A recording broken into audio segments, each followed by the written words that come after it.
Bienvenue chers spectateurs, et merci d'avoir rejoint notre chaîne aujourd'hui.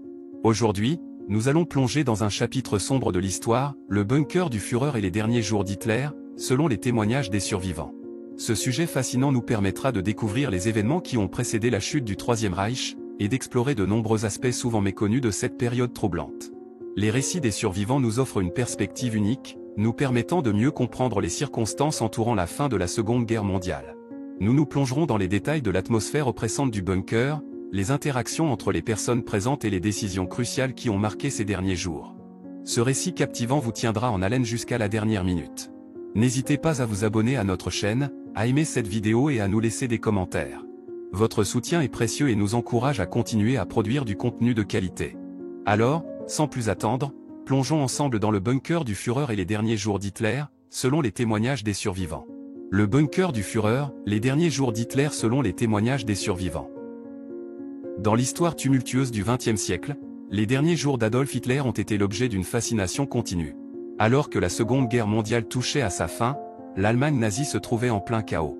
Et au milieu de cette destruction, Hitler se cachait dans son bunker secret, loin des regards indiscrets du monde extérieur. Le bunker du Führer était situé sous le jardin de la chancellerie du Reich, au cœur de Berlin. C'était un véritable labyrinthe souterrain, avec des couloirs sombres et étroits qui s'étendaient sur plusieurs niveaux. Hitler y avait établi son quartier général, entouré de ses plus proches alliés et partisans fanatiques. Les témoignages des survivants nous permettent aujourd'hui de reconstituer ces derniers jours dans le bunker avec une précision troublante. Alors que les forces alliées avançaient inexorablement sur Berlin, l'ambiance dans le bunker était sombre et oppressante. La peur de la défaite imminente se faisait sentir, et les discussions tournaient autour des options qui s'offraient à eux. Hitler lui-même était physiquement et mentalement déclinant. Son visage émacié et ses mains tremblantes témoignaient des ravages de la guerre et du stress constant. Certains témoins affirment avoir vu le dictateur désemparé et même pleurer à plusieurs reprises. C'était un homme au bord de la rupture, conscient que son règne touchait à sa fin. Pendant ces derniers jours, Hitler recevait encore des messages de soutien de ses partisans, mais il était également confronté à la réalité de la situation.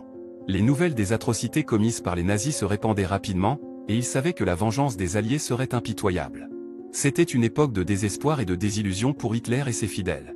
Les survivants du bunker parlent également des moments de tension extrême qui régnaient entre les occupants confinés dans cet espace clos.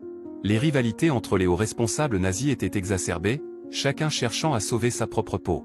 Des disputes éclataient régulièrement, et la paranoïa était palpable. Dans ces circonstances extrêmes, certains témoignages mentionnent même des tentatives de suicide parmi les occupants du bunker. Les officiers nazis, conscients de leur inévitable capture ou mort, préféraient en finir avec leur propre vie plutôt que de tomber entre les mains des Alliés. C'était une illustration tragique de la dévotion fanatique envers Hitler et l'idéologie nazie.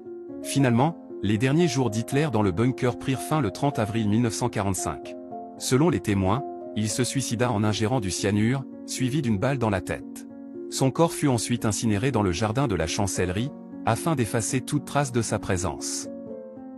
Le bunker du Führer est aujourd'hui un lieu de mémoire et de réflexion sur les horreurs de la guerre et les conséquences de l'idéologie nazie.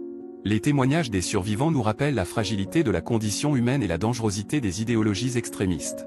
Alors que nous étudions les derniers jours d'Hitler dans le bunker, nous ne pouvons nous empêcher de nous interroger sur la nature de l'homme et sur les forces qui peuvent le mener à de telles extrémités.